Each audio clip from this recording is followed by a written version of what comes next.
urefu wa mita 18 ikiwa inazidi ile ya Dubai ikiwa na jumla ya mita 16. Na ni kwamba basi ujenzi wa bandari hii unaweza kuonyesha kwamba Kenya imeweza kuingia katika ligi ya mataifa yale ambayo yana uwezo mkubwa wa kuweza kuweka ama wa kuweza kuweka zile meli kubwa za kuweza kutia nanga katika bandari hii, ikijumuisha kwamba bandari ya Djibouti na bandari ile ya Bagamoyo nchini Tanzania ndio mojawapo ya zile bandari kubwa zaidi zenye uwezo wa kuweza kuegesha meli kubwa zaidi, ikiwa ni meli zile za aina ya Suezmax na Neo-Panamax ambazo zinatajwa kuwa meli kubwa zaidi katika ulimwengu wa mambo ya ubaharia ama mambo ya majini yale, mtazamaji. Na kwamba kwa sasa pale rais anapoelekea nyuma huko katika zile picha ambazo nitakuwa naweza kuonyeshwa na mpiga picha wangu, ni zile zinajulikana kama rubber tire gantry ambazo zinatumika kuweza kusaidia katika upakuzi wa mizigo. Na ni kwamba bandari hii kama nilivyokuelezeni hapo awali ni bandari ambayo inaonyesha kwamba ni bandari kubwa zaidi katika ama inaingia katika ligi ya bandari, inaingia katika ligi ya bandari zile kubwa duniani. Na nilivyokuelezeni hapo awali pia vile vile ni kwamba Kenya imeingia katika ligi ya zile ama yale mataifa ambayo yapo na uwezo mkubwa wa kuweza kuweka zile ama kuweza kuweka yale makasha makubwa. Ndio hali ama ndio uhalisia wa mambo jinsi yalivyo. Na kukuelezeni ni kwamba rais atakuwa anaweza kupatiana vyeti katika meli hizi ambazo ziko hapa kwa marubani wale, ikiwa vile vile kwa nyuma pia kukipigwa ukiweza kupigwa bendi mbalimbali kule nyuma ama zikiweza kutoa yale matumbuizo. Na kwa sasa picha ambazo unaziona ni kwamba rais atakuwa anaweza kushuhudia hali jinsi ilivyo katika meli zile na upakuzi wa zile meli, kuonyesha shehena ya kwanza kuweza kupakuliwa katika meli hizi ama katika meli hii ambayo imeweza kufika katika bandari hii ya Lamu. Na itakuweza kukuelezeni tu mtazamaji, ni kwamba uwepo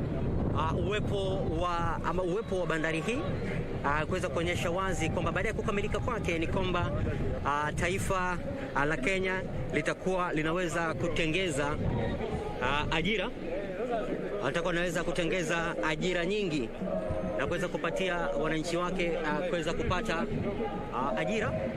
Na ni hali ambayo inaweza kufurahisha sana, kuweza kuonyesha wazi kwamba kuna kuwepo na bandari na pia vile vile Wakenya kuweza kupata ajira.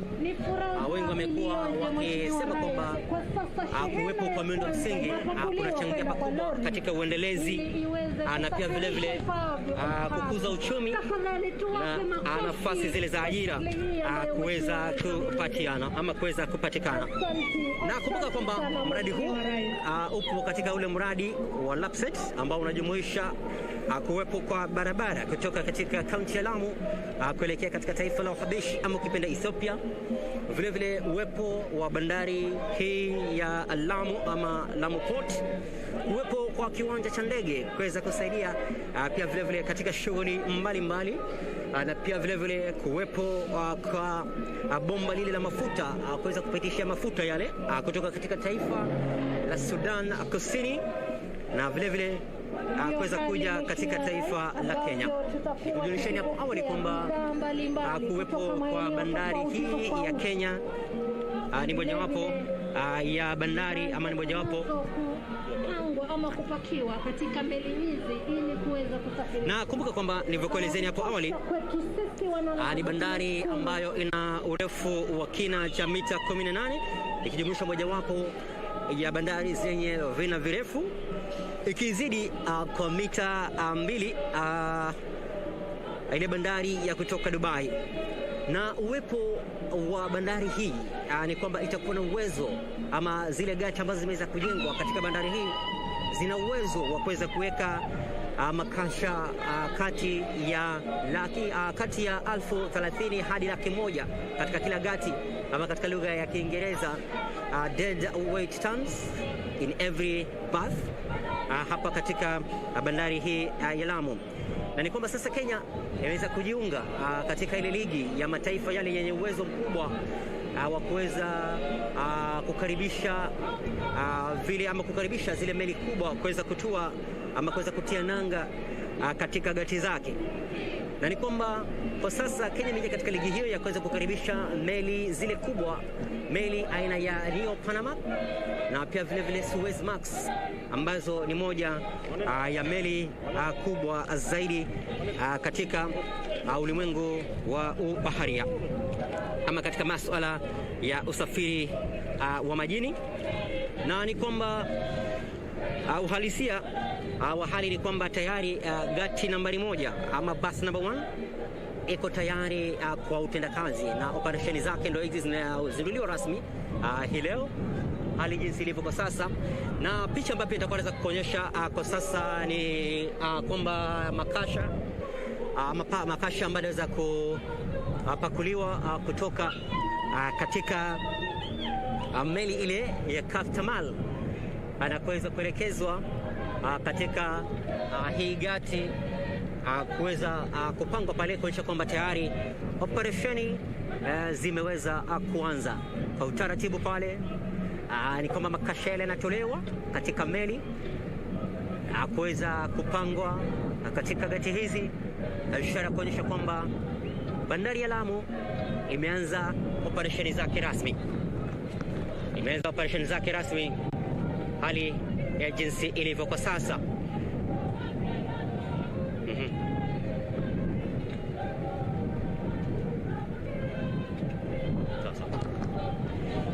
Naam, na bila shaka basi hali jinsi ilivyo kwa sasa, nitakuwa anaweza kukuelekeza nyuma pale uweze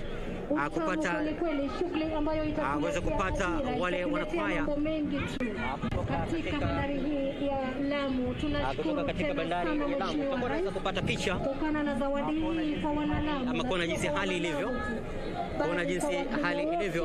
Kwa nyuma pale kuna bendi ikiweza kutoa kila mmoja ikiweza kuimba pale kwa nyuma kwa utaratibu, matumbuizo yakiendelea. Shukrani sana, asante. Kwa hivyo kwa sasa ni kwamba kutolewa kwa makasha yale na kuweza kupangwa, operesheni tayari zimeweza kuanza rasmi hapa katika bandari hii ya Lamu.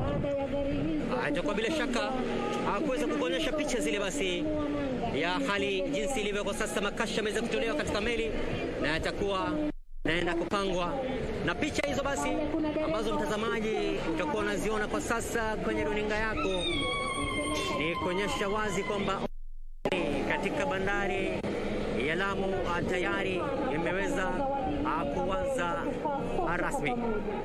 Utakuwa basi kuweza kupata picha na shughuli ambazo zinaendelea kwa sasa, kisha nitakuwa narudi tena kuweza kukufahamisha zaidi yale ambayo yanaendelea katika bandari hii.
na ni kwamba kila gati itakuwa na uwezo wa kupangwa makasha kati ya 30,000 hadi 100,000.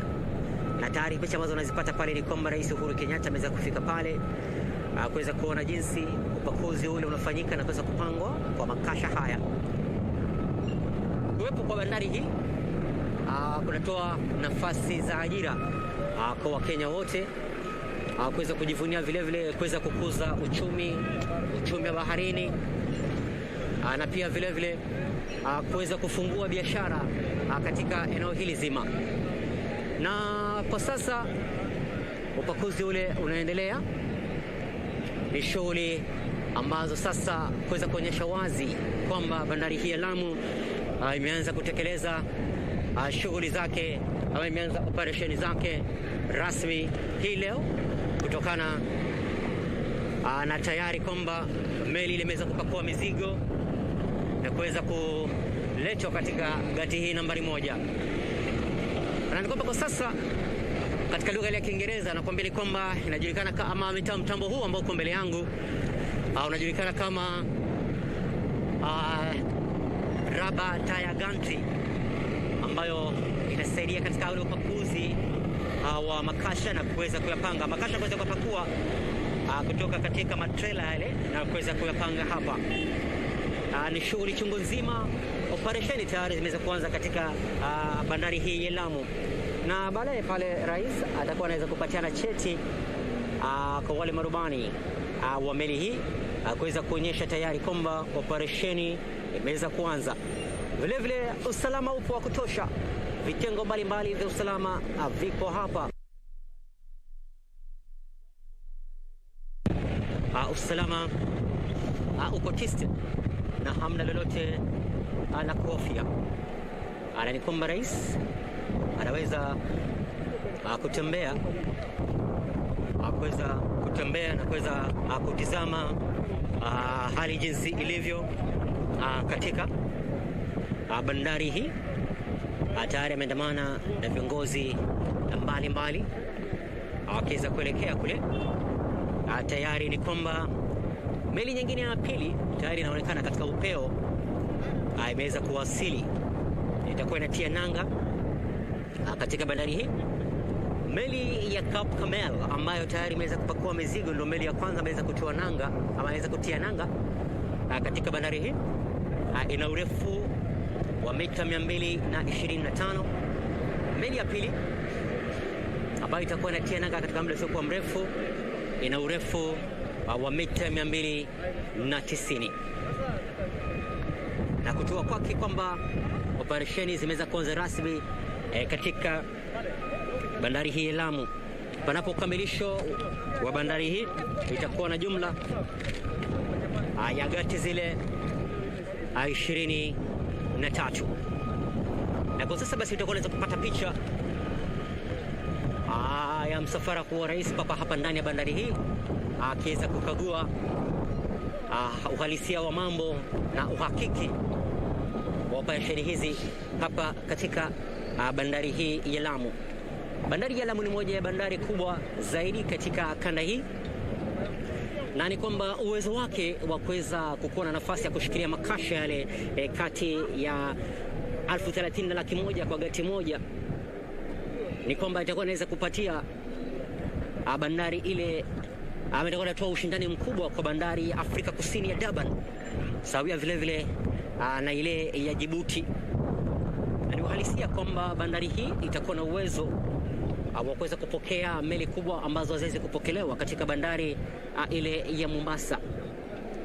Na ni kwamba meli hizi ama kutua ama kuwepo kwa meli hizi kuweza kufungua vile vile upanuzi wa kibiashara katika kanda hii. Kama nilipokuelezeni awali ni kwamba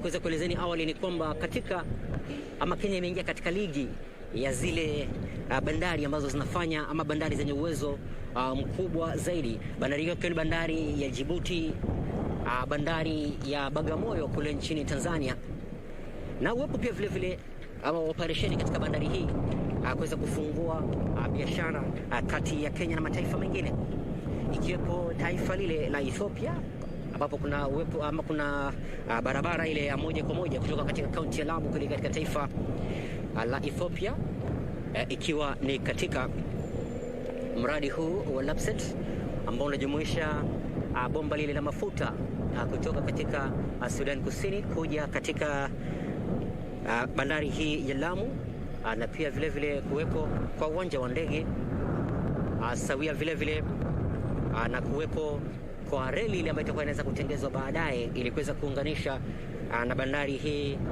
ya Lamu. Ni kuonyesha kwa bado upanuzi na uwepo wa biashara hizi ama upanuzi ama kuwepo kwa miundo msingi hii unaonyesha bayana kwamba Kenya iko tiste kuweza kukuza uchumi wake, na pia vile vile kuweza kuonyesha kwamba biashara itakuwa inaweza kufanyika katika njia ambayo ni bomba ama ni barabara zaidi.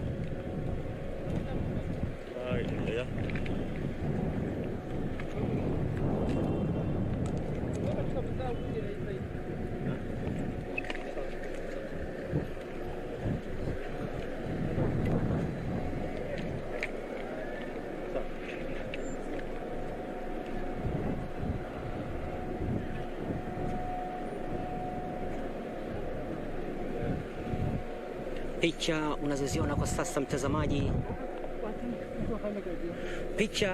sasa mtazamaji, ni kwamba meli ile ya pili itakuwa inatia nanga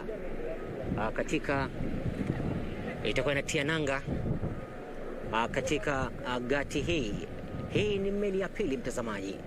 Meli hii ina urefu wa mita 290 kwa utaratibu umaridadi. Ikija kuweza kutia nanga hapa, itakuwa ni meli ya pili kuweza kutua baada ya Kamel kutoka katika taifa la Denmark. Meli hii ya pili nayo itakuwa inaweza kutua na rais kuweza kushuhudia wazi upakuzi wa mizigo na makasha yale kutoka katika meli ile. Ni katika ile kuonyesha wazi kwamba ama kwa uzinduzi ule wa operesheni katika bandari hii ya Lamu. Na bandari hii kuwepo kwake katika kanda hii kunaonyesha kwamba biashara itakuwa inaweza kunoga zaidi katika kanda hii, na kwamba itakuwa inaweza kutoa ushindani mkali kwa mataifa mengine ambayo yameweza kuendelea sana katika masuala haya ya bahari ama masuala haya ya kuweza kuwa na bandari na shughuli za bandarini. Na kukufahamisheni tu ni kwamba ujenzi huu unaenda kwa awamu. Awamu ya kwanza imeweza kukamilika kwa kima cha shilingi bilioni 42, alafu awamu ya pili itakuwa inaweza kufuata kunradhi. Alafu pia vile vile serikali kwa sasa imeweza kuingia katika mazungumzo na washikadau mbalimbali katika masala haya ya uchumi baharini na pia vile vile masala ya bandari ili kuweza kuweka kwa pamoja juhudi zile za kuweza kufanikisha kukamilika kwa gati zile zingine na biashara kuweza kuboreka zaidi katika eneo hili zima ama katika kanda hii. Na vile vile pia bandari hii itakuwa inasaidia pakubwa pia vile vile kuweza kutoa nafasi zile za ajira. Nilivyokuelezeni hapo awali, kuna bandari ya Mombasa ambayo haina ukubwa vile wa kuweza kushikilia zile meli kubwa, na meli ambazo zinaweza kutua katika bandari hii ni aina ya Neo Panamax, meli zile kubwa zaidi, na pia vile vile meli aina ya Suezmax ambazo zinajumuishwa ama zinaorodheshwa kuwa mojawapo ya meli kubwa zaidi katika masuala ya bandari, katika masuala haya ya bandari kama nilivyokuelezeni hapo awali. Poa sana. Yeah.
Naam, asante sana basi, tunaungana tena.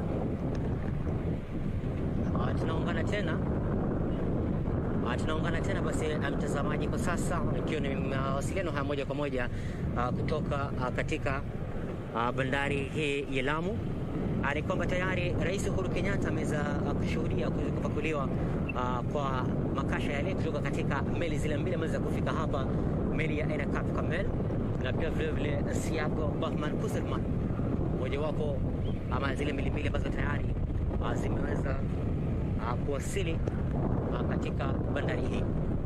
Na ni kwamba kwa sasa katika meli ile ya pili Rais Uhuru Kenyatta atakuwa anaweza kushuhudia rasmi ikiweza kutia nanga na pia upakuzi wake wa mizigo, na kisha baadaye basi kuweza kupatiana vile vyeti kwa wale marubani wa meli hizi mbili, na kuweza kuonyesha uhalisia ya kwamba tayari operesheni zimeweza kuanza rasmi katika bandari ya Lamu. Na operesheni hizi basi kutakuwepo na nafasi za ajira, pia vile vile kuweza kuwekeza ama wawekezaji watakuwa wanaweza kuja kwa wingi na kuweza kufungua na kuweza pia vile vile kujenga uchumi katika kaunti hii ya Lamu.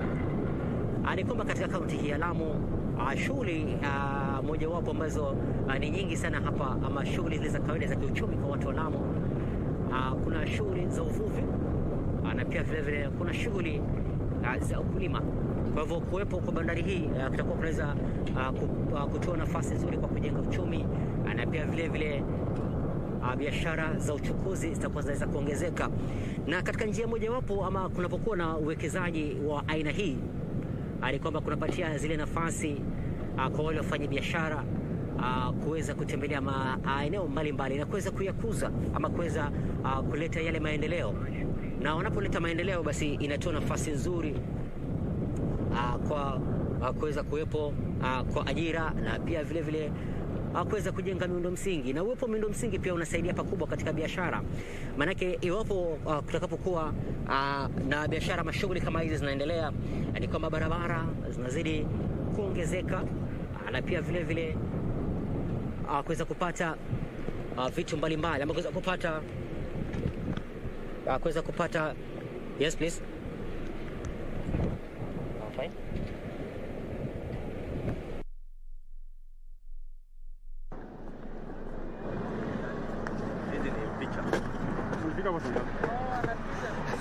Tulikuwa mbele yetu. Imagine. Hapo anapita ni photo session and over. Nilivyokuelezeni ni kwamba kunapokuwepo na miundo msingi ya aina hii inasaidia pakubwa kuweza kukuza uchumi, na pia vile vile kuweza kubadilisha hali ya maisha ya wale wakazi katika eneo hili. Maana yake kuwepo kwa bandari ambayo inafanya kazi na pia vile vile kuweza kutoa ajira zile, inaweza kufanya kwamba hali ya kimaisha yote iweze kubadilika. Maana kunakuwa na nafasi za kazi, na kunakuwa na nafasi za kazi, maisha ya watu yanaweza kubadilika, na pia vile vile huduma mbalimbali zitaweza kukuja ama zinaweza kuwekwa bayana kuweza kusaidia wakazi kuweza kufaidika. Huduma kama zile za kiafya, huduma vile vile za kuwepo ama kuweza kuwepo kwa yale maduka ya pamoja, ama kuweza kuwepo kwa nafasi za pamoja, kuweza kuhakikisha kwamba wale wafanyabiashara wakitaka kufanya lolote lile basi wanajipata mahali pamoja na kuweza kutengeneza zile biashara zao, ama kuweza kutoa mwelekeo wa jinsi uhalisia wa mambo na biashara zitakapokuwa zinaweza kuendeshwa. Na basi tutakuwa basi tunaweza kuelekea katika upande wa pili kuweza kukupatia vile vile picha na uhalisia wa mambo jinsi ulivyo. Tayari Rais Uhuru Kenyatta ameweza kufika na kaonyesha upakuzi katika meli ya kwanza, na meli ya pili tayari inatia nanga katika bandari hii ya Lamu.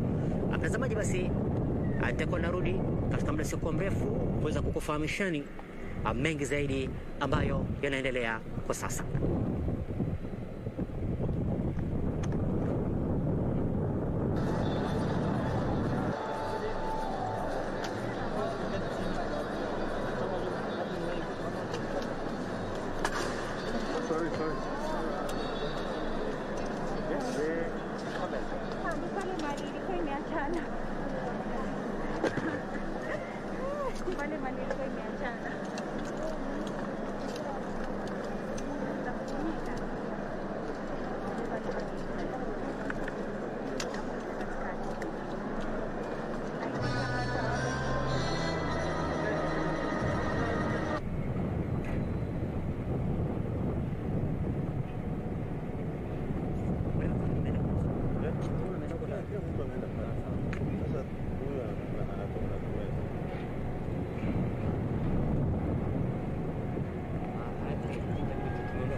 Naam, picha unazoziona basi mtazamaji, ni kwamba tayari rais amesha kuona kule ule upakuzi wa makasha yale kutoka katika meli, na pia vile kuweza kutia nanga kwa meli ile ya Chicago Bremerhaven Copenhagen, tayari imeweza kutia nanga katika bandari hii, na sasa itakuwa naweza kuweza kwenda kutoa hotuba.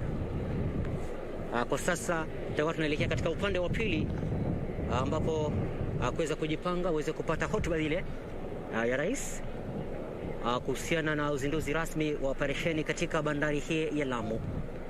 Tutakuwa tunaweza kukupatieni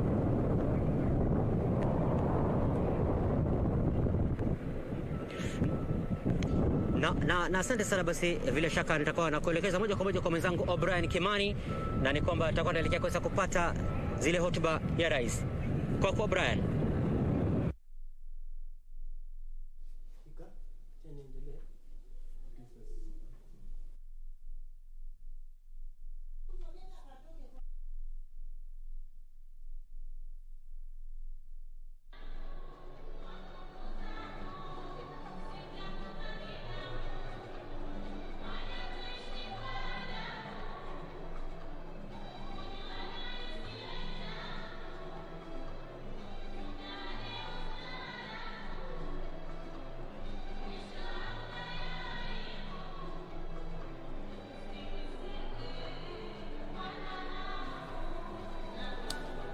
Well, thank you, Mwadiga. They're coming to us live from Kilalani in Lamu County, where President Uhuru Kenyatta is inspecting various infrastructural projects, one of them, of course, being the progress of the Garissa Highway, which has been under construction for the last 4 years, and it is expected that it will help with the transportation of cargo from the port of Lamu all the way to Garissa and other counties in the northern part of this country. And the road is being undertaken by China Roads and Construction Company. The other thing that the president is, or has already done actually, is inspecting the progress of the construction of Lamu Port. If I can take you back in time, it was started in 2000 actually, and 11 by the former president Mwai Kibaki and 3 other heads of state from Ethiopia and South Sudan. The port is expected to serve the region and is expected to be one of the deepest ports here in Africa, rivaling the port of Durban in South Africa. Already we have seen about 80 tons of avocados, from Kenya being loaded to a ship. This is MV Seagull Bremerhaven en route to the port of Marseille in France. And of course, it's worth noting that these avocados are from Kakuzi here in Kenya. So it's quite a big day, not only for the port of Mombasa, for the port of Lamu, but also for businesses here in Kenya. If I can give you also another brief, is that the port of Lamu has about 32 berths. Already 3 berths are being developed by the government. The first berth has already been operationalized. 2 berths, according to the Kenya Ports Authority, they're at 98% completion level. And they're expecting, or they're hoping that the other 2 berths will be completed by the end or before the end of this year. What is the situation of the other 28 berths? Well, the government is expecting that the construction of these other berths will be done through the public-private partnership, and already discussions are underway with various shipping lines like Maersk to help in the development of these other 29 berths. Once completed, remember, this is a Vision 2030 project. Lamu Port is expected to have in total 32 berths, serving the East African region. And it was expected to be one of the largest ports in Africa. rivaling the ports of Suez in Egypt, as well as the Beira port in Mozambique and the port of Mombasa as well. So it's going to be significant. And it's also good to note that it is one of the deepest ports here on the eastern seaboard of Africa. So it's quite significant. It can handle the largest ships in the world. That is Panamax X. So that tells you that it's quite huge, and it's also very, very deep. Well, I've been there, and it's clear that a lot of progress has been made in around the area of Kilalani, whereby before it used to be like a bush. But for now, if you go there, a lot of development, from port buildings or port headquarters to police stations to power grids. A lot of development has taken place there. We are expecting President Uhuru Kenyatta, of course, to issue a statement in regards to what has just happened at Kilalani, where he has just seen off the first ship from the Lamu port to the port of Marseille in France, loaded with 80 tons of avocados from Kenya. He has also inspected the progress of the Garsen to Garissa Highway, which is being developed by the Kenya National Highways Authority. And a brief is the fact that this highway is about 72% complete as of last month. And so it's proper to imagine that a lot of development has taken place since then. Other projects expected to be undertaken to help in the transportation of cargo from the port of Mombasa is the construction of the Moyale Highway, Lamu Moyale Highway, which of course is also underway, and it will help transport cargo from the port of Lamu all the way to the border point with Ethiopia. And this is expected to enhance, trade relations between Kenya and Ethiopia. Right now, what happens is that a lot of cargo that comes from, or that goes to Ethiopia is handled by the port of Djibouti, another port that has taken a lot of business off from the port of Mombasa. So once the Lamu port is operationalized fully, cargo does not need now to travel all the way to Nairobi or any other place. It will be taken straight from Lamu through Moyale up to Ethiopia. The road is under construction. Tremendous progress has been made already. The Ethiopian side is complete. The Kenyan side is currently ongoing with a time frame of about 3 years before it can be completed. That is so far what is happening. If you're just joining us, we're giving you a brief on what is happening in Kilalani, Lamu County, where President Uhuru Kenyatta has just overseen the operationalization of Lamu Port, the first berth that has been under construction for the last 7 years. It has been completed now, and it has started business. The other two ports, not ports, but the other two berths, that is the second and the third berths, are currently at about 92-93% completion. So it is proper to imagine and expect that the other two ports or berths shall be completed before the end of this year. And we expect, or we have seen a lot of activities from the Kenya Ports Authority, delivering equipment to help in the evacuation of cargo and, of course, offloading as well as unloading of cargo from the ships and, of course, to the ships.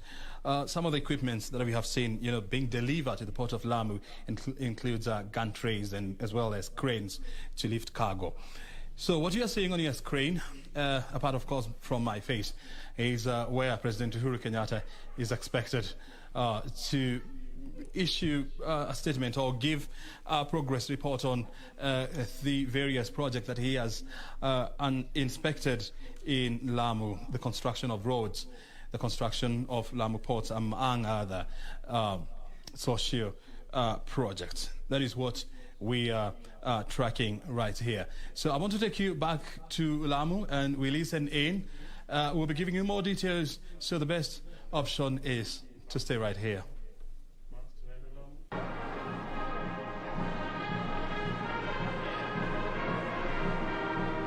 Tafadhali tusimame sote tumkaribishe Mheshimiwa Rais kwa shangwe na nderemo.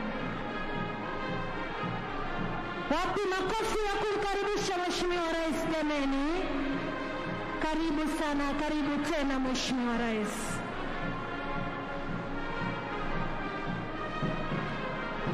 Tafadhali tutulie sote kwa wimbo wa taifa na wimbo wa Jumuiya ya Afrika Mashariki.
Tukiwa tumesalia kusimama, wacha tupokezwe maombi kutoka kwao Reverend Bishop Willy Badlago naye Sheikh Mohammed Abdul Kadir.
اللهم إنا نسألك موجبات رحمتك وعزائم مغفرتك والغنيمة من كل بر والسلامة من كل إثم.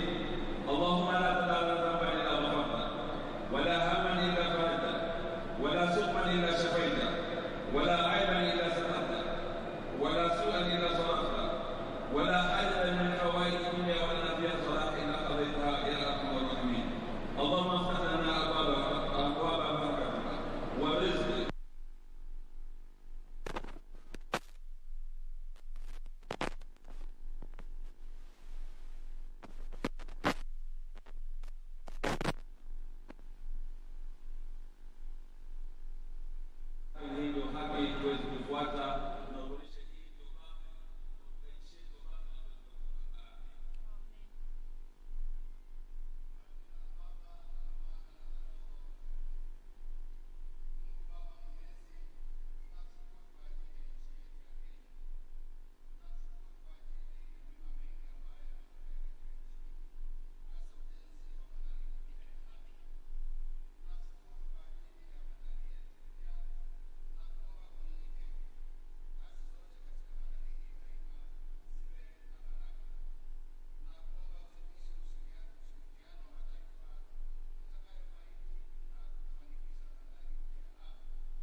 tafadhali tuketi sote.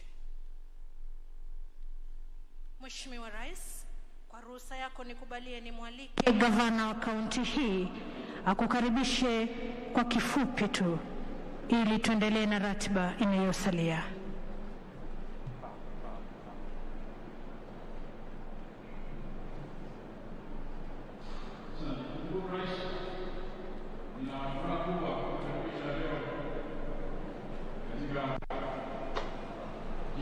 Lamu kusherehekea ufunguaji na mwanzo wa operesheni katika bandari hii ya Lamu. Miaka 10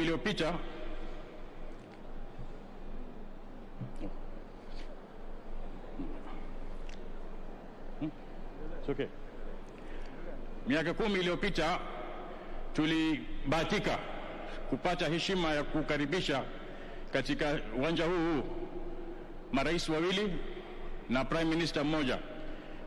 Rais wa kwanza akiwa ni Rais Kibaki wetu na Rais Salva Kiir kutoka South Sudan na prime minister wa Jamhuri ya Kidemokrasia ya Ethiopia. Wakati huo ilikuwa inaonekana kama ndoto kwamba hapa kwenye ilikuwa ni kichaka, hapa ni msitu, kwamba tuna plan port ya bath 30 na mambo kama hayo. Lakini Mungu amejalia, ametupa umri, tumekuja kuona ikiwa reality leo. Mambo ya maajabu. Lazima tukupongeze Mheshimiwa Rais, baada ya kumshukuru Mungu kwa juhudi zako kucommit wakati wako na resources zetu katika kuendeleza jambo hili, na pesa nyingi sana zimeingia hapa. Karibu bilioni 55 tukizungumza sasa, na bado itaendelea kujengwa. Ikiwa Mombasa paka leo inajengwa, na hii pia pesa itakuwa zikiingia kuboresha hii port paka ifike vile itafaa kufika. Mheshimiwa, ningependa kuchukua nafasi hii kutambua viongozi ambao wamekuja kututembelea siku ya leo na kusherehekea na sisi maendeleo haya ambayo tumebahatika kuyapata. Niko na magavana wenzangu kadhaa, nimeomba wasimame niwajulishe wananchi watambue. Tuko na Governor Kiptis wa Baringo, Bwana Lenkolal from Samburu, Mr. Kuti, Dr. Kuti from Isiolo, Mdhomi Njuki from Tharaka-Nithi, Captain Ali Roba, Governor of Excellency from Mandera, jirani yetu Governor Dado yuko hapa pia, from jirani Garissa, Mheshimiwa Ali Korane, from Kwale, mzee Governor Mburia, na Governor Kingi from Kilifi wako hapa. Vile tuko na Governor Nderitu Muridhi kutoka Laikipia, pia amefunga hiyo safari kuja hapa. Hao wote ni stakeholders wa LAPSSET, because LAPSSET sio Lamu peke yake, ni hiyo corridor yote, na wote wataathirika. Tunatarajia kwa njia nzuri na kupata maendeleo katika hiyo sehemu ambayo mpita. Vile tuko na first governor wa Lamu, Mr. Isa Timami yuko hapa. Tungeinuka watu wakuone. Tuko na wajumbe County Women Rep Madam Roida Obo. Tuko na Mheshimiwa Mudhama mbunge wa Lamu West, na Senator Anwar Ole Tiptip yuko pale. Lazima pia mzee tutambue juhudi Madam Sofia Abdi from Ijara, ama sasa ni county sawa, jirani yetu pia. Ningependa pia Mheshimiwa, kwa ruhusa yako, kutambua juhudi za first chairman wa LAPSSET Ambassador Mudhaura, na chairman ambaye yuko wakati huu Bwana Titus Ibui. Wote hao wamejitolea sana, pamoja na maofisa wao kina Mr. Kasuku na wengine ambao wote wamechangia kufanya jambo hili lifaulu. Mheshimiwa, tuna furaha sana. Hii ni golden chance tumepata sasa, opportunities ya watu kujiendeleza. Wale ambao wanataka kujiendeleza wataweza kujiendeleza kupitia hii mradi, itakuwa na ripple effects, uchumi utagrow. Na wale ambao wanataka fitina na mizozo nini pia watapata mizozo yao, wataendelea nayo tu. Hatuwezi kosa a few of them. lakini naamini watu wengi wanataka kujiendeleza kimaisha, and we are very grateful for the opportunity to do so. Ni sasa kila mtu atafute niche yake katika hii nafasi ambazo ziko ni nyingi sana, apate kujiendeleza kimaisha. Mheshimiwa, hii bandari itakuja na mambo mingi. Tunataka kujenga, itabidi tujenge mji mkubwa hapa, maana watu watakuja kufanya kazi na watahitaji huduma. Na sisi census tulifanya 2019, hawa watu watakuja between now and 2029, they will not be reflecting in the population figures. Kwa hivyo ile equitable share yetu haitaweza kutoa huduma kwa hawa watu. Tungependa serikali yako itusaidie with special allocations kufanya ile mambo ya dharura ambayo tukiendeleza tutakuwa na mji mzuri, investors watatamani kuja kuishi hapa, watu watatamani kuja kufanya kazi hapa, ndio ipate kufana. Na singependa kuchukua wakati mwingi sana. Viongozi hapa wamesema tukuombe utupe appointment kama ukija August tuje Mombasa tukuone, tupate kuzungumza yale mambo mengine. Kwa hayo machache, Mheshimiwa, ningependa kwa ruhusa yako nimkaribishe Waziri Uhuru Yatani aendeleze program pale tumefika. Aje kukaribisha.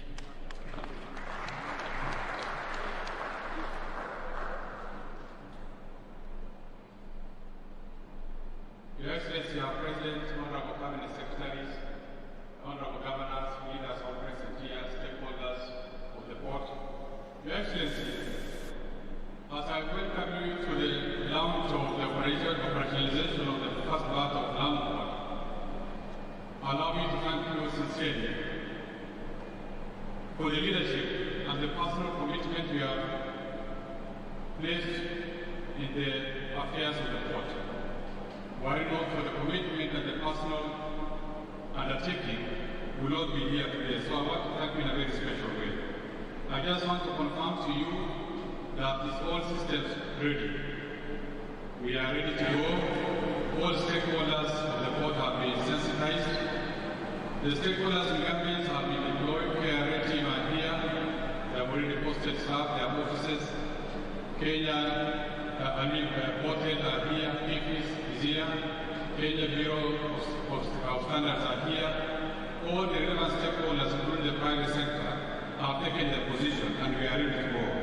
Your Excellency, I also want to thank the local community for the partnership. We've come a long way with them and we continue to partner with them along this journey. And we've given the governor an opportunity to take advantage, to look at the business opportunities available, particularly in the sector of housing. Your Excellency, this is your day, and it's a very special day. And I want to take this opportunity and ask the rest of the leaders who are here to join me to welcome you to address us. Your Excellency, welcome.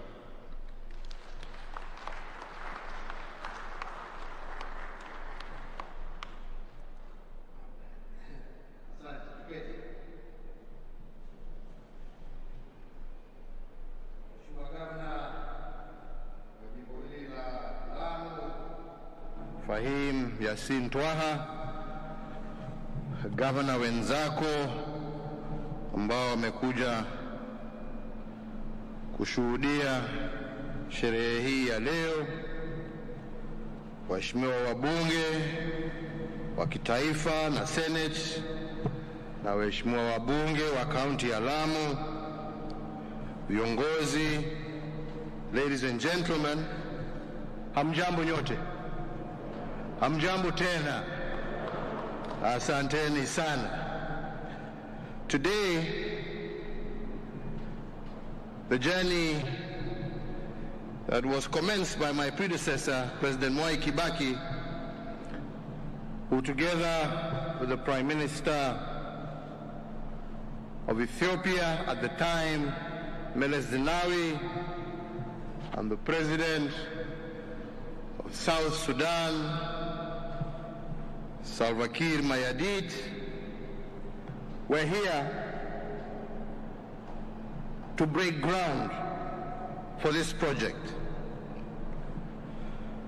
For a variety of reasons, the project was not able to take off. But today, after a long journey, we are here to make that dream a reality. A new chapter unfolds today in the development and transformation of Lamu, a chapter now that joins the transformation that is taking place in every part of our country. From Lamu here to Lodwar, from Namanga to Nadapal, from Meru to Mbalambala. The role of every generation in expanding the frontiers of our nation is affirmed. When I last visited the port of Lamu, I was the 9th of December last year. I was in the company of Dr. Abiy Ahmed, the current Prime Minister of the Federal Democratic Republic of Ethiopia. And at that time, I made a commitment to Kenyans and to our neighboring countries that the port of Lamu would begin operations within 6 months. I am pleased to note that we have indeed kept our promise, and today we are officially operationalizing berth number 1, and this means that we can start receiving ships and cargo at this port, and by July, berth number 2 will be ready, and by October of this year, the last berth, which is berth number 3, shall also be operational. So this indeed is a momentous feat, and it marks an important milestone towards the realization of our key objective of Vision 2030 to transform regional economies through increased trade, integration, and interconnectivity. As a critical pillar of the Lamu Port South Sudan Ethiopia transport corridor, this port will connect South Sudan, Ethiopia, and Kenya. Eventually, the objective under the African Union is to connect northern Kenya to the middle belt of Africa, which runs from Dakar in Senegal, that is in the west of our continent, to where we are today, Lamu, in the east of our continent. Ladies and gentlemen, Lamu Port is strategically located at the middle of major shipping routes, and therefore its operationalization will enable us to begin and to realize long-cherished goals of opening up northern Kenya to international trade. Indeed, fortifying our position as a major gateway to Africa and harnessing the economic potential of this historically underserved region. With one of the deep water harbors on the east coast of Africa, Lamu Port has the potential to become a premier transshipment hub for all cargo destined for the continent. Furthermore, Lamu now joins the port of Mombasa as being a key entry and exit point of cargo deep into and out of Africa's hinterland. Ladies and gentlemen, every day the clock resets and with it comes a new dawn. With every sunrise comes new opportunities, but also new challenges. Daybreak manifests new hope and new beginnings, offering us the opportunity to ask ourselves, what can we do better and what new ground can we break so as to expand the possibilities of our motherland, Kenya. As we witness this operationalization of the port, I remember some doubting Thomases who questioned its viability and wondered if we would ever be utilized, wondering whether it would ever be built. They can stop wondering. We are here. And those who doubt its viability, just as they doubted our ability to build it, will also be put to shame. We have many examples from our history as a country which give me confidence that this port is an investment that will fully deliver on its promise. And let me just share two examples from the transport and logistics sector. In March of 1978, when only about 50,000 passengers a year passed through Embakasi Airport in Nairobi, President Kenyatta opened the 2.5 million passenger per year international airport, Jomo Kenyatta International Airport. Many people were skeptical about the viability of the new airport, terming it a white elephant. However, in no time, the airport became an important regional hub for both passenger and freight traffic, and 42 years later, JKIA was handling 7 million passengers a year before the COVID pandemic hit, and now is ripe for major new expansion. Similarly, in 1978, amid strong opposition from petroleum industry players, Kenya constructed its first 14-inch diameter petroleum pipeline from Mombasa to Nairobi, covering 450 kilometers.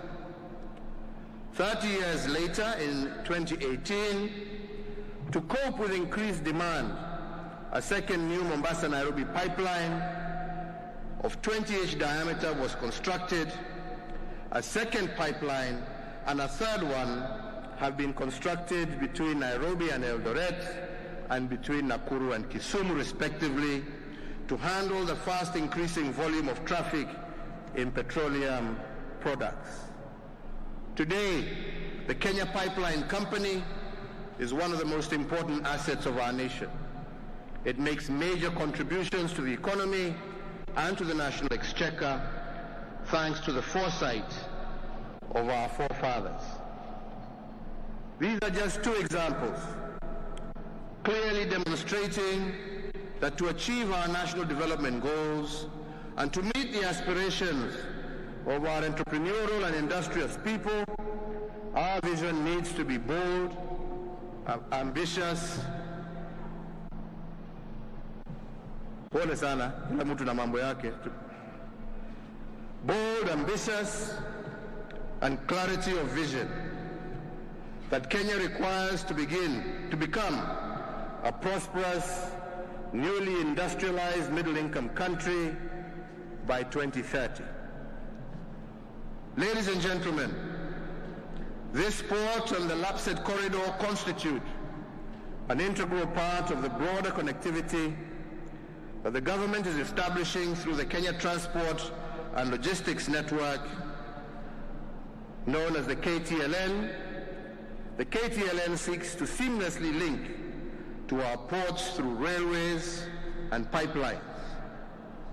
In the next phase of the Lapsset development, the Lamu port and the northern Kenya region will be connected by rail and pipeline links, which will eventually pass through Ethiopia, South Sudan, and other states, with the final stop being Dakar in Senegal. Let us therefore not shy to celebrate this great achievement of operationalization of this port, which supports our Big Four agenda and the Vision 2030 National Development Blueprint. It will position Kenya's economy strategically in both the new Africa Continental Free Trade Area and in global trade, providing our economy with a major stepping stone as we seek to build back better post the COVID-19 pandemic.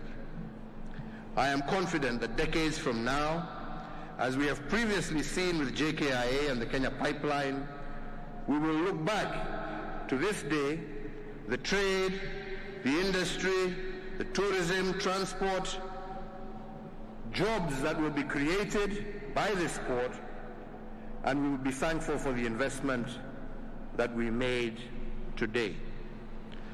Great port cities the world over stimulate economic growth, and Lamu Port will be no exception. Its strategic geographic location is ripe for full utilization, particularly in this moment when Africa is on a rapid growth trajectory. This port is a regional continental project of great significance not just to Kenya, but to our region, our East African community, and the African Union, as evidenced, as I said, by the participation of heads of state and government who were here when we launched this project in 2012. In the coming months, we will announce a date when leaders from our neighboring countries, as well as critical stakeholders in this port, can come together to witness the completion of the remaining 2 berths and to jointly commission this landmark achievement for Kenya and our continent. In the meantime, the Port of Lamu is open for business with a now fully operationalized berth 1, and I invite and thank all shipping lines and cargo movers who are already using it and those who are not using it to make full use of this facility. Finally, ladies and gentlemen, let me take this opportunity to thank all the stakeholders involved in this project for a job well done, and I urge them to expedite the completion of the remaining 2 berths. Mimi niko na furaha tele siku ya leo tukiwa hapa kwa sababu tuko hapa kutimiza ndoto ambao wengi walisema ya kwamba haitawezekana. Tuko hapa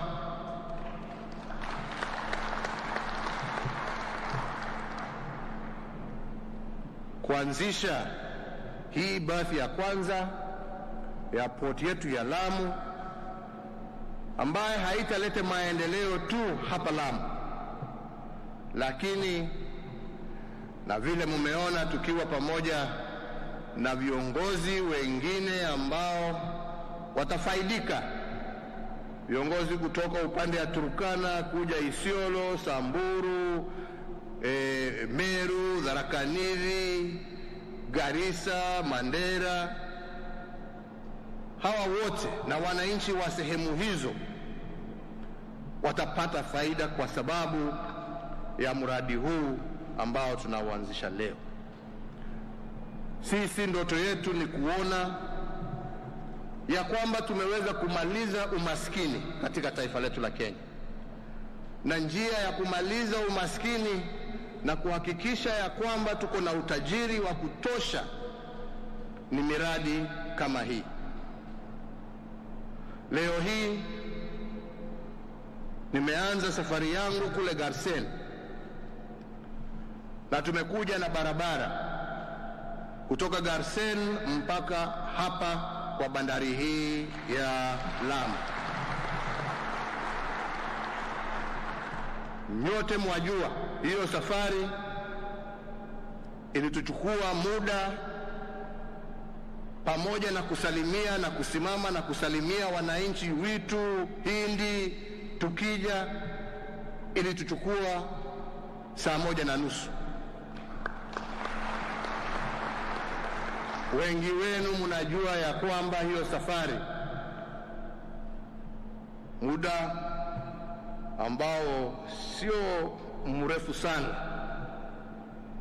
ilikuwa safari, ikiwa ni bahati ni safari ya siku mzima.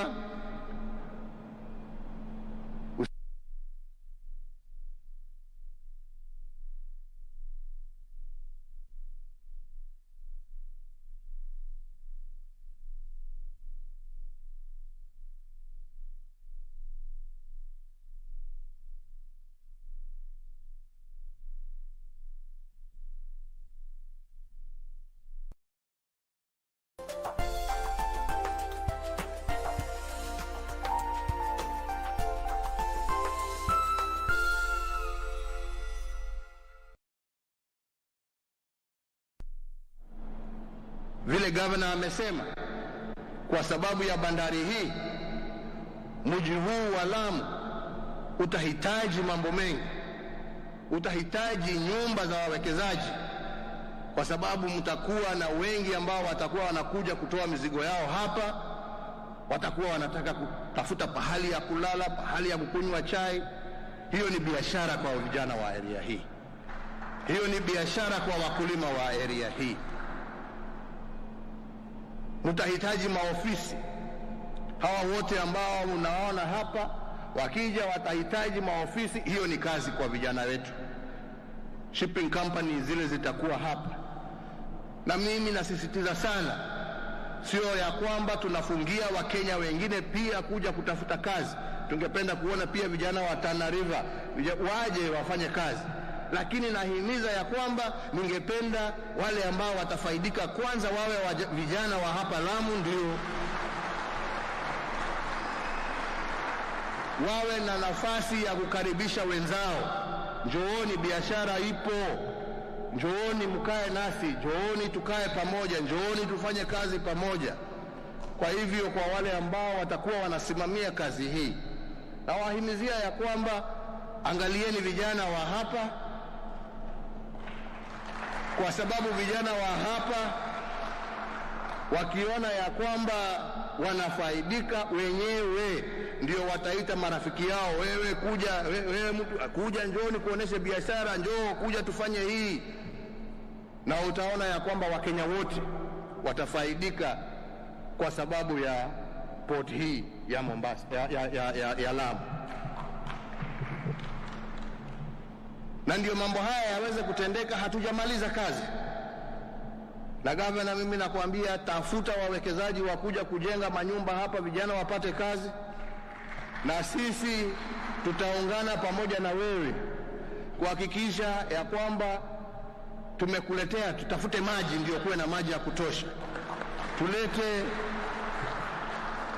infrastructure ingine, isiwe tu ni barabara kuu. Kiketi ndugu yangu, isiwe tu ni barabara hii, lakini barabara ya kuingia vijijini ndio pia watu waweze, huko ndiko watu watajenga, lakini muwe na plan nzuri.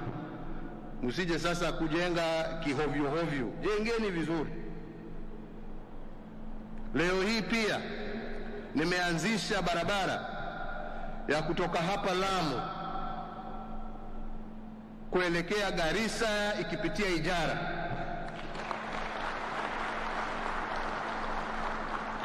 Chapter 1 ya barabara hiyo, phase 1 rather, itakamilika mwaka ujao. Mwaka ujao watu wataweza kutoka hapa Lamu na kufika Garissa kwa muda mchache mno. Hiyo ni biashara kwa wenzetu wa Lamu, lakini hiyo pia ni nafasi ya wenzetu wa Garissa, wenzetu wa Mandera, wenzetu wa Samburu, wenzetu wa Laikipia kusafirisha ng'ombe zao, zinakuja zinapokea hapa, wanaenda kuuza huko nje za nje, badala ya kung'ang'ania hapa kupigana hapa, kuiba ng'ombe za wenzako. Sasa wewe njoo upange. Nilikuwa sitaki kusema ni nani nilikuwa natajia, lakini wanamwambia sasa ajipange, aanze kufundisha watu yake wakose kuiba ng'ombe. Sasa watengeneze yao wakuje. That is the future my friend, not kuiba ng'ombe 2-3. Nonesha ukuja hapa utume nje. Ama ni namna gani wenzangu? Si ni hivyo? Na hiyo ikifanyika ni maendeleo kwetu sisi wote, ni sisi wote tutafaidika. Pia katika huo ujenzi wa hiyo barabara tutajenga barabara zingine za kuimarisha usalama wa area hii. Tutajenga hiyo barabara ya kutoka hapa Lamu mpaka Kiunga. Hiyo itasaidia sana wananchi wa area hiyo, na pia itatusaidia kwa usalama. Na mambo haya tunafanya ndio vijana wetu waweze kufaidika, kwa sababu vijana, anataka niwaambie kwa uhaki, hamtafaidika kwa maneno, mtafaidika kwa kazi. Na tuna imani na amani ya kwamba miradi hii yote ikiisha, nafasi za kazi zitakuweko. Nafasi za kazi zikiweko, itatusaidia pia kwa usalama, itatusaidia pia kupigana na mambo ya madawa za kulevya, kwa sababu mambo haya yatendeka kwa sababu vijana wanaona hawana lolote lingine lile la kufanya. Miradi hii itatusaidia kupambana na mambo haya ya madawa ya kulevya, kupambana na mambo haya ya uhalifu, kwa sababu sasa vijana wako na kazi ambaye ni secure, ambaye ni nzuri, ambaye anaweza kulisha. Hata akienda nyumbani kwa mama amefurahi kwa sababu amekuja na kitu, watoto wamefurahi kwa sababu wako na uniform mpya. Hiyo ndio maendeleo tunataja, ama ni namna gani? Ama mwasemaje jameni? Na nyinyi pia mjue ya kwamba kati yetu kuna wale ambao hawafurahii maendeleo, kwa sababu maendeleo yawaondolea zile kazi za uhalifu wanafanya. Ni jukumu yenu wenzangu kusaidiana na maofisa wa usalama kuhakikisha ya kwamba tumeng'oa hawa wachache wahalifu, watoke kati yetu na vijana wetu, kwa sababu tusiseme ni kazi ya polisi. Hakuna mhalifu ambaye hana dada ama ndugu.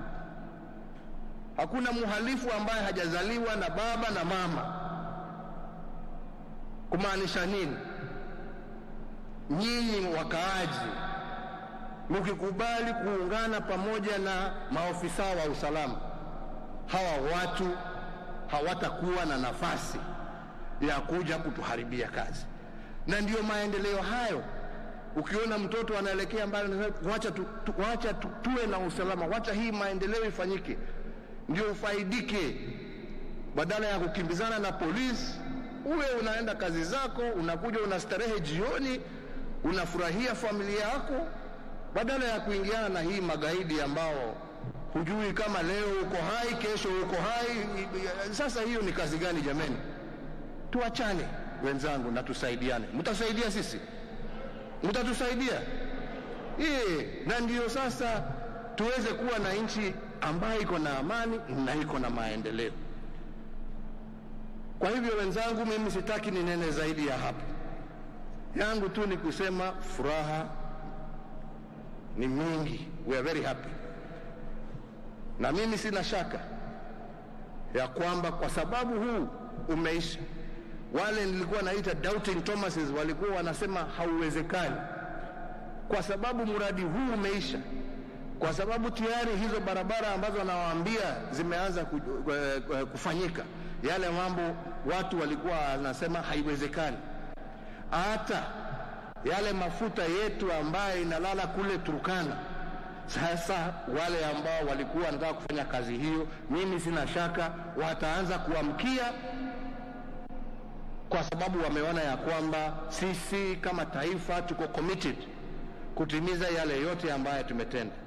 Na hiyo mafuta ikipitia hapa, hiyo ni kazi kwa vijana wa Turkana, kwa vijana wa Isiolo, kwa vijana wa jameni, wacha nimeongea kutosha.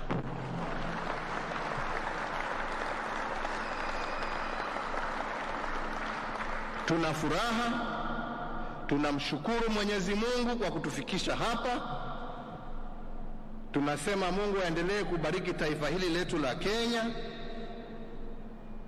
kutubariki sisi wote, tuendelee kuungana na kupendana kama Wakenya, na tutende mema na tuseme mema, na ni mengi mema yatatufuata huko mbele.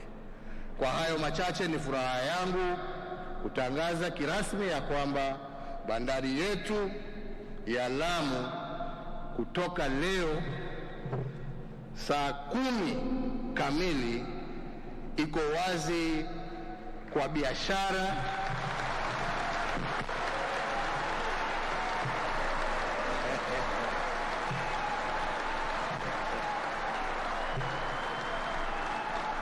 na tunakaribisha wawekezaji, tunakaribisha wenye meli, tunakaribisha wafanyabiashara kutoka kila sehemu ya dunia waje watumie hili bandari na waweke hela zao hapa. Pamoja na wao tujenge Lamu, tujenge Kenya yetu.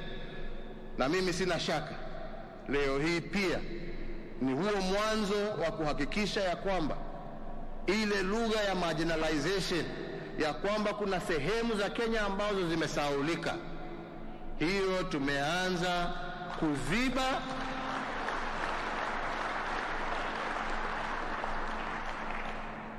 na ndio Mkenya pahali popote alipo ajisikie yeye ako na anafurahia taifa lake kama mwenzake ambaye anaishi katika sehemu zingine huko.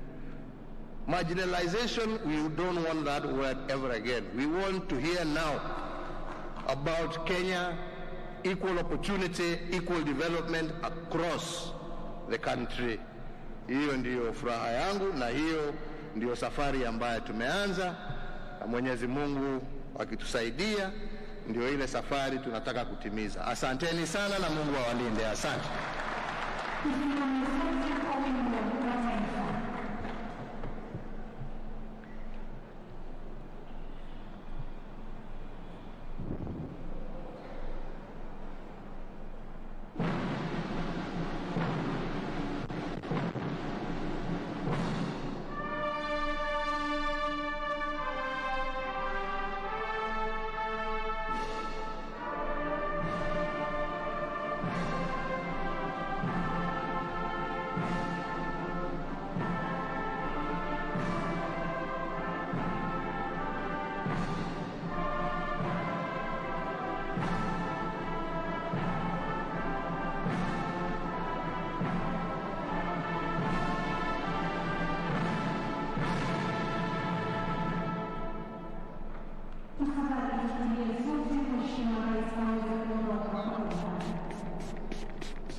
Kenyatta ameweza kuzindua rasmi bandari ama operesheni katika bandari hii ya Lamu. Ameweza kukamilisha na kwamba mwendo wa saa 10 kamili alikuweza kutangaza rasmi kwamba bandari ya Lamu imeanza kutekeleza operesheni zake.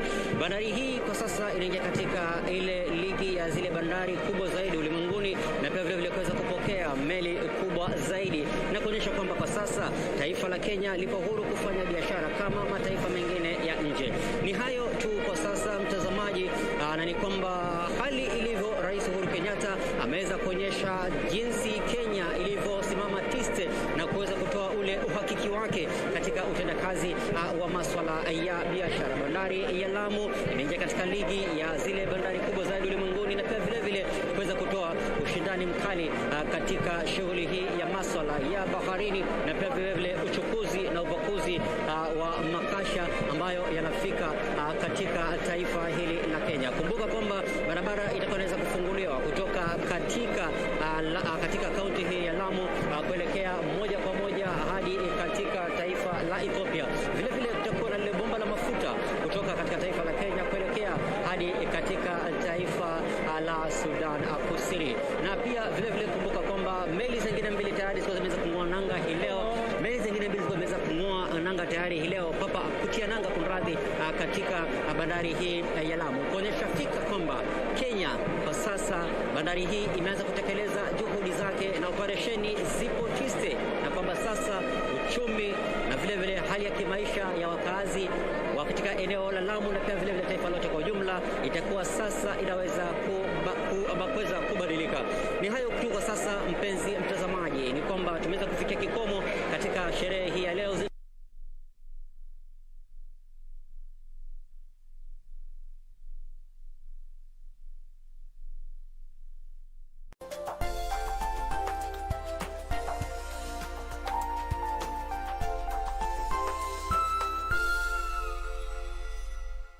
Tonight on KBC Channel 1. Why should I listen to him?